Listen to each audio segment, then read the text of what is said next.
Hello, my name is Monica Bednarek and I work at the Department of Linguistics at the University of Sydney.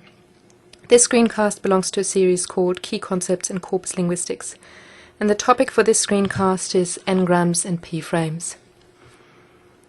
So, what are n-grams? Stubbs and Bart define them as multi-word strings of two or more uninterrupted word forms. N-grams are also called clusters, phrases, lexical bundles, chains, dyads, triads.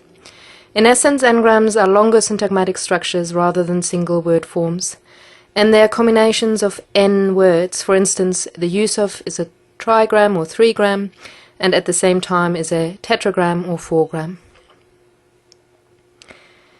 N-grams are calculated automatically by the software, which means they can be fragmentary strings, meaningful strings, and semantic or pragmatic expressions.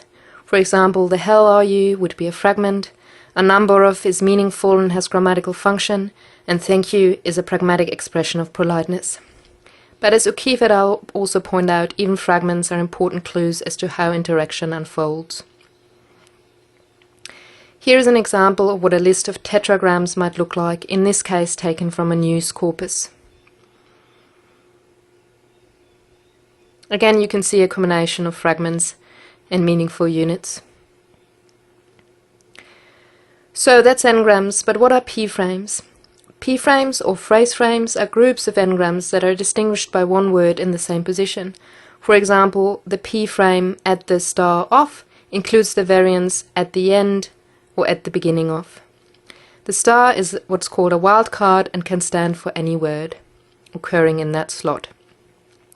In the example list, which is again from a news corpus, you can see that the p-frame, the star of, has 72 different words in the slot where the star is and occurs 94 times in total. It's very productive and variable. In contrast, the p-frame in the star of occurs only 46 times with 38 different words occurring in the slot. It's important to note also here that not all corpus linguistic software programs can generate p-frames. Thanks for listening, and here are the references.